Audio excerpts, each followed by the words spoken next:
कैसे हम राधा रानी की अनुकंपा की योग्य पात्र बने, कैसे राधा रानी की सेवा की जाती है, यह जानने के लिए आखिरी 5 मिनट अब हम चर्चा करेंगे। और वो ये है कि राधा कृष्ण की संतुष्टि के लिए पहले राधा रानी की संतुष्टि, परंतु राधा रानी की संतुष्टि ऐसे छलांग लगाकर नहीं होता। कैसे होता है, कृपया दोहराएं। यथा यथा गौर पदार विंदे विंदेत भक्तिम कृत पुण्य राशि। प्रबोधानंद सरस्वती चैतन्य चंद्रामृत में लिखते हैं, यदि राधा रानी की कृपा पाना चाहो तो गौर भजन करो। चैतन्य महाप्रभु के चरण छत्र छाया में आश्रय ले लो। फिर कहते हैं, आराधितम नववनम व्रज काननस्ते नाराधितम व्रज नववनम व्रज एव दूरे आराधितो द्विजसुतो व्रज नागरस्ते नाराधितो द्विजसुतो न तवेह कृष्ण। कहते हैं यदि कोई गौर मंडल की सेवा करे तो ब्रजमंडल की सेवा हो जाती है। गौर तत्व की सेवा करे तो राधा कृष्ण तत्व की सेवा हो जाती है। यदि कोई गौरमंडल की सेवा ना करे, गौर तत्व को छोड़कर राधा कृष्ण तत्व पकड़ने जाए, न तवेह कृष्ण, कृष्ण न आपके थे, न है, न होंगे। प्रबोधानंद सरस्वती लिखते, जो यदि इंग्लिश में कहना जाओ तो ऐसा एक अर्थ कह सकते हैं, if you know Gauranga you know Radha Krishna. KNOW है नो, परंतु दूसरे पंक्ति में if you know Gauranga then know Radha Krishna. अगर KNOW अगर गौर को जान ले तो राधा कृष्ण को जान सकते हैं, और यदि गौर को ना जानने चाहे, जानने की इच्छा ना हो, तो फिर राधा कृष्ण को नहीं जान पाएंगे। तो अर्थात यदि गौर सेवा हो जाए तो राधा कृष्ण सेवा हो सकती है। परंतु गौर सेवा में भी एक छोटी सी बात है। अब क्या बात है प्रभु जी? पहले तो आप कहते हैं कृष्ण सबसे बड़े हैं, फिर आप कहते हैं राधा रानी सबसे बड़ी है, फिर कहते हैं राधा रानी की सेवा से भगवान प्रसन्न हो जाते हैं, फिर आप कहते हैं कथा के अंत में राधा रानी की सेवा करना प्राय असंभव है, इसलिए गौर की सेवा करें। जब वो हम समझ पाए मति से, तब आप कहते हैं इसमें भी एक गतिरोधक स्थान है। अब क्या बात यही है कि यदि तुम्ही राखते चाहो गौरांगे रसने छोटो हरिदासेर कथा थाके जनमने, कि यदि गौरांग महाप्रभु के निजी पार्षद बनना चाहते हो तो छोटा हरिदास की कथा हृदय के पास रखो। अर्थात काम वेग के वशीभूत ना हो, काम वेग के अधीन ना हो। अब बोले प्रभु जी आप क्या बोल रहे हैं? कली काल में हम भजन करने का प्रयास कर रहे हैं, पूर्ण रूप से काम वेग से हम हार गए हैं, और अब आप कहते हैं कि यदि आप हार गए हो तो गौर के चरण पकड़कर फायदा नहीं। ठीक है, और एक बात है, गौर जो काम रूपी वेग से अधीन हो, गौर महाप्रभु उनको शरण नहीं देते, क्योंकि कपट आ जाता है हृदय में। तो ऐसे लोगों के लिए कौन है? भजनीताय नीताय नीताय भजो भाई, नीताय नीताय नीताय नीताय नीताय भजो भाई,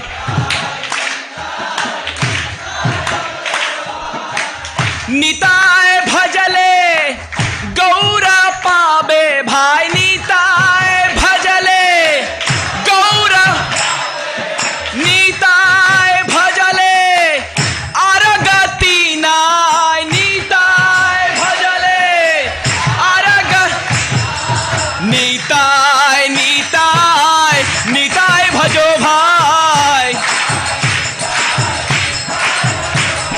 नीताय नीताय नीताय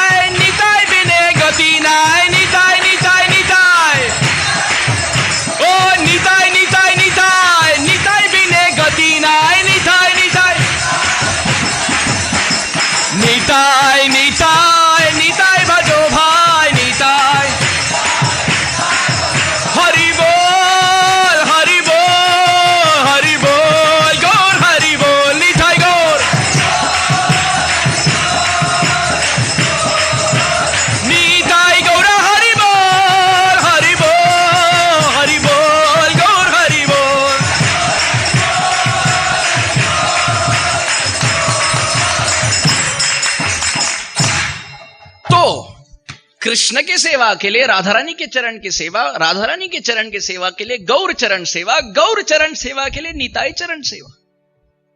निताईर चरण सत्य ताहार सेवक नित्य, निताई पद सदा करो आश, नरोत्तम बड़ दुखी, निताई मोरे करो सुखी, राखो रंगा चरणेरो पास। नरोत्तम दास ठाकुर कहते हैं निताई के चरण के अतिरिक्त मेरा कोई और आशा है ही नहीं। परंतु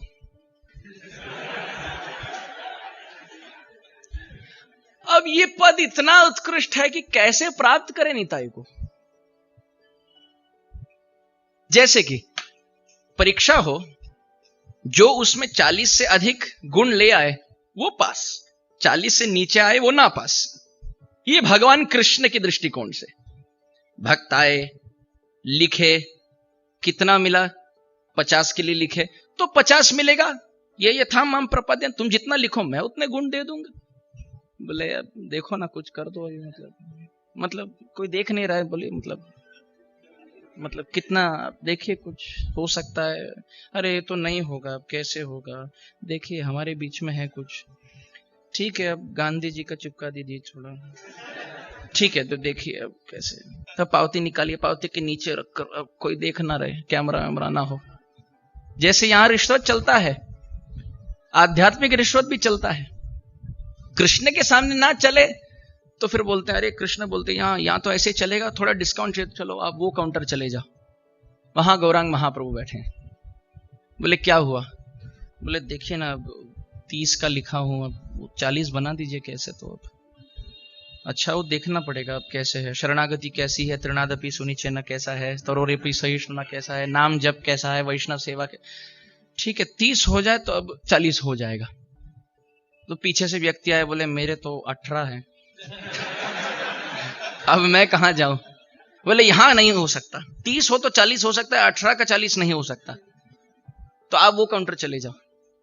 वो कौन है? वहां नित्यानंद प्रभु बैठे। नित्यानंद प्रभु बोले कितना है? 18। कोई बात नहीं, अब हो जाएगा 40 प्लस 22 करके 40 हो गया। अरे आपने तो 22 लगा दिए वहां पे, आपके काउंटर आपके केंद्र का क्या नियम है? बस आओ, नाम लिखो और जाओ, हम पास करा देंगे। परंतु पीछे एक व्यक्ति खड़ा है, कहते नित्यानंद प्रभु जी यदि नाम ही लिखना है तो घर से यहां तक आना, मतलब कुछ हो सकता है ऑनलाइन, कुछ केवल घर से नाम भर दो और यहां पास हो जाए, कि नाम ही भरना है, डिटेल्स ही भरने, तो यहां तक क्यों आना? तो नित्यानंद प्रभु बोलते ऐसा कोई केंद्र नहीं, वहां जाकर बात करो। बोले वहां कौन सा केंद्र है? प्रभुपाद जी बैठे हैं।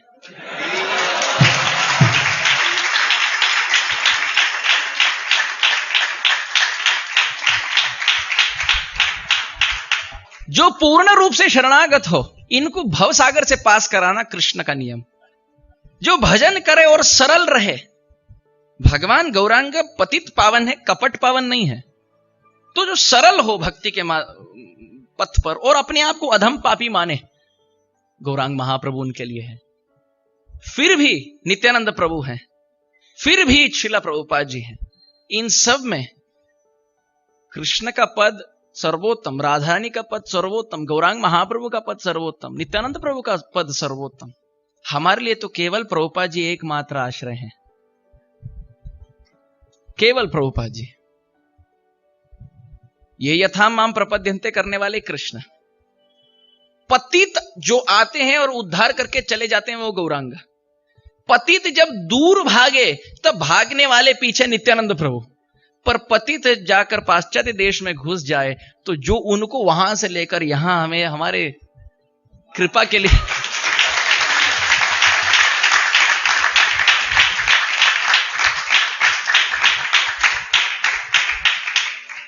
परंतु श्रीला प्रभुपाद जी का दर्शन मैंने तो किया नहीं। श्रीला प्रभुपाद जी है कृपालु, पर मैं और कई भक्त जो भाई समान है उनको मैं एक पक्ष में ले लेता हूं। बाकी सब वरिष्ठ हैं, जो भाई समान हो उन सबको मैं एक पक्ष में ले लेता हूं। हम सबका जन्म अब हुआ, हम इतने पापी हैं कि श्रीला प्रभुपाद जी का दर्शन नहीं हुआ। तो प्रभुपाद जी हैं परम दयालु, दीन दयालु, पतित पावन, करुणा सिंधु, परंतु उन्होंने उद्धार यदि किया है हमारा तो उनके शिष्यों के माध्यम से किया।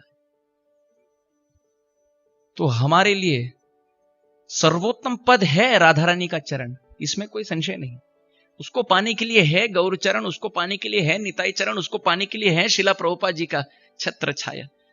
परंतु यदि इस सब को एक ही पक्ष में डालना हो, एक ही जगह केंद्रित सेवा को केंद्रित करनी हो, तो वो है गुरु महाराज का चरण।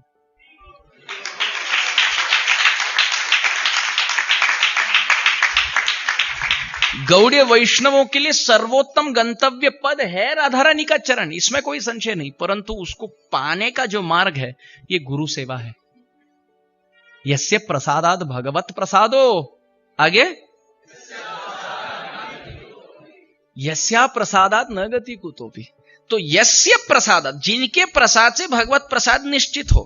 परंतु यस्य अप्रसादात, जो अप्रसाद करे अर्थात संतुष्ट ना रहे, न गति कुतोपि, कोई जाने के लिए गति नहीं है, लगाने के लिए मति नहीं है। तो गुरु सेवा में ही गौर सेवा है, गुरु सेवा में ही राधा कृष्ण सेवा है। हमारे गुरुवर, हमारे शिक्षा गुरु, हमारे दीक्षा गुरु जो श्रीला प्रभुपाद जी के अनुयायी हैं, श्रीला प्रभुपाद जी के पुस्तकों के वितरण करते हैं, पुस्तक के जो सार प्रचार रूपी वितरण करते हैं, मंदिरों में ऐसा सुंदर अवसर देते हैं ताकि हम बैठे और हरि कथा हरि कीर्तन हो सके। ऐसे गुरु गौर और राधा कृष्ण की सेवा करने के लिए आतुरता, अंदर से व्याकुलता, अंदर से उत्कंठा यदि जागृत हो जाए, मानव शरीर सफल है, बेड़ा पार है। भवसागर पार करने के लिए, राधा कृपा पाने के लिए, गौरनिताई कृपा पाने के लिए गुरु कृपा अति आवश्यक है। तो हम सबको केवल पूर्ण रूप से आश्रय लेना चाहिए हमारे गुरु महाराज और श्रीला प्रभुपाद जी के उपदेशों का। यदि वो किए सरल भाव से, निष्कपट भाव से, तो सब कुछ है उसमें। अंततोगत्वा एक कहानी बता दूंगा और फिर हम समाप्त कर देंगे। श्रीला प्रभुपाद सरस्वती ठाकुर के गौड़िया मठ में एक भक्त आया, या आए ऐसे कह सकते हैं। 16 साल के थे, घर वर छोड़कर भागे थे। तो प्रभुपाद सरस्वती ठाकुर बोले, अरे तुम कहां से हो और क्या चाहते हो? बोले, मैं मठ में प्रवेश करना चाहता हूं, यहीं वासी बनकर रहना चाहता हूं। तो प्रभुपाद सरस्वती ठाकुर सोचे, पता नहीं कहां से आए हैं, इनके बारे में थोड़ा कोई कोई इंफॉर्मेशन मिल जाए, कहां से हैं, किनके पुत्र हैं, क्या करना चाहते हैं जीवन में। तो एक पत्रिका दिए, एक कागज दिए, बोले अपने बारे में कुछ लिखो। वो फट से लिखकर दे दिए। सरस्वती ठाकुर बोले, हो गया सब लिखकर? बोले हाँ हो गया। सरस्वती ठाकुर खोले तो एक पंक्ति लिखी थी, एक वाक्य लिखा था, गुरुदास ए मोरा परिचय। मेरा परिचय तो केवल यही है कि आप का दास हूं मैं, इसके आगे पीछे मैं कुछ नहीं जानता। सरस्वती ठाकुर ने उनको आलिंगन लगाकर ले लिया मठ में। और श्रीला प्रभुपाद जी के बहुत निजी पार्षद थे वो, हमारे श्रीला प्रभुपाद जी के। श्रीला प्रभुपाद जी जब पाश्चात्य देश में भी गए तो बहुत सप्रेम भाव से सहयोग था उनका। तो इस प्रकार यही बात है कि सभी गौड़ीय आचार्यों ने राधा कृष्ण की स्तुति गाई है, परंतु दृष्टि रखी है आकाश की ओर और चरण रखा है भूतल पर। दृष्टि है राधिका रमण की सेवा में और चरण पूर्ण रूप से स्थित किए हैं गुरु निष्ठा में। जो ये भाव है, नम्र भाव से गुरु निष्ठा और गुरु सेवा, और उत्कंठा भाव से राधा कृष्ण की उपासक, ये जो भाव बनता है, इसी से